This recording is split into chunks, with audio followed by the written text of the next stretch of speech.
Hi everyone, Quilting with Harriet here. I'm going to jump on here real quick. I was quilting an edge to edge for a customer and my bobbin ran out. So I kind of heard that the thread wasn't stitching. So I came over and I paused it right away before letting the machine stop it. And now I need to recover the spot where the bobbin ran out. I need to take care of the tails that were left from the empty bobbin. And I'm going to show you how to use the follow button and a couple other buttons that you need to press right away when you stop your machine and you want to get started again.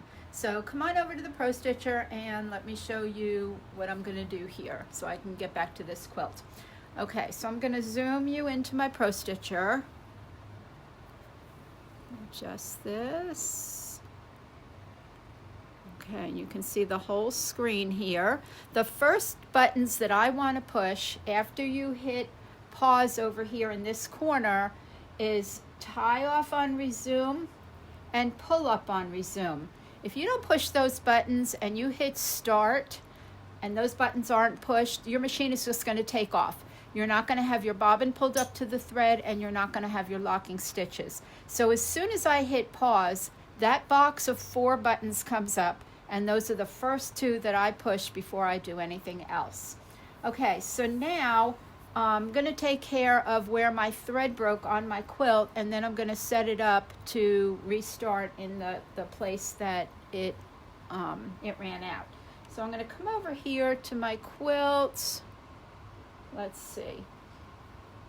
I already pulled out a couple of stitches so that I can tie it off. Let me see if I can get you in here real close. I did this one other time and somebody asked me to redo it because they couldn't see what I was doing. Okay, maybe this will be better. So I pulled out a couple of stitches. Let me get that bobbin thread. All right, I'm just gonna tie, I'm sorry guys, I'm left-handed. I'm gonna tie a knot. Okay, I'm just, whoops, let's see. I'm just gonna tie a knot. There we go.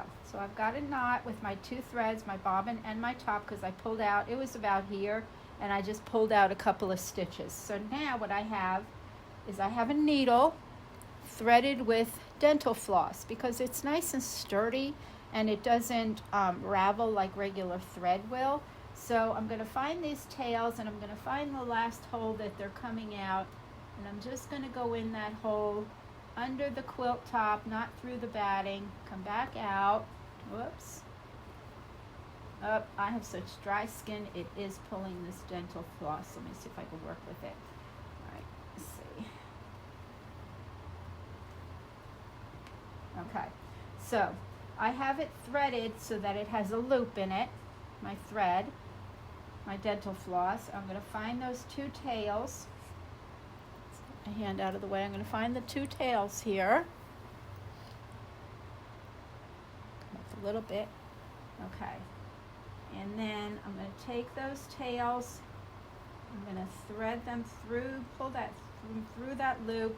And now I'm going to pull my floss and it's going to pull those tails under the quilt there. And now I'm going to cut those tails off, and I'll show you how I recover the spot where it broke. So I'm going to move my machine.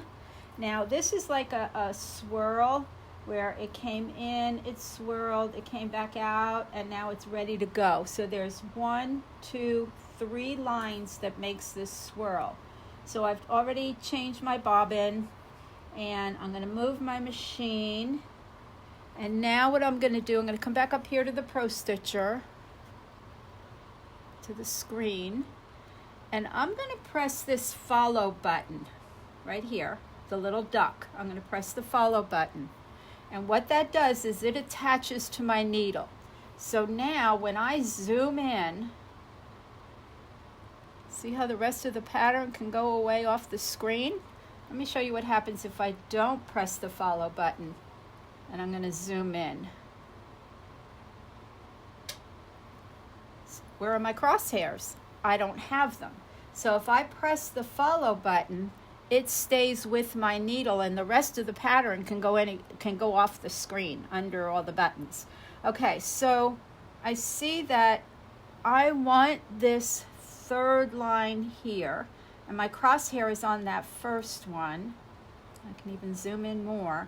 So I'm going to move over to right about, maybe off of it a little bit, and I'm going to go new start end. Come up just a little bit, you can see that new start end. I'm going to come over here and I'm going to hit the auto button 2 times to lock it. All right, now I'm just going to use my arrow, my down arrow over here, and I'm going to see where that's going, and that's exactly where I want it to go, on that third line. So let me put it back. I'm going to hit the start auto again, and I'm going to put it back, and now it's going to be ready. When I hit resume, it's ready to start on that third line and continue with a new bobbin. Somebody was also asking me the other day to show a couple of things on my machine, so I thought I'd do that now too. I have a little command strip right here, and that's where I put my scissors, okay? And then over here on the side, let's see if I can get around to the side over here. Can you see that? Okay, I have an IKEA little bucket. I think they're 99 cents. And I've got that on with a command strip, and when I cut my threads off the quilt, they go right here. And then I use the collar on the machine to store my snips, to clip those threads, and my needle with the dental floss in there. Also, I was asked, what are those red clips that I have on the end of my machine here? These are actually OXO chip clips. So you put it on the bag of chips, and it seals the chips. They actually have magnets inside. Can you see the black magnet in there on both sides? So it really grips it tight.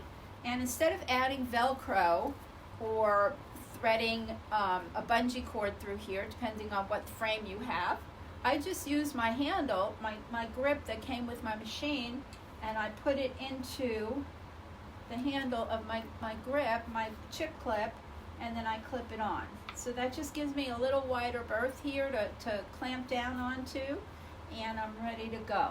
So I just wanted to jump in here and show you the way that I recover my new start end when my bobbin runs out, or when my top thread breaks, which doesn't happen very often, I'm happy to say.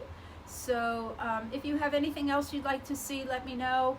Please hit the like button, and it just tells me that yes, you saw the video, and it puts me on the list on the right. When you're looking for videos, it just helps me get over there.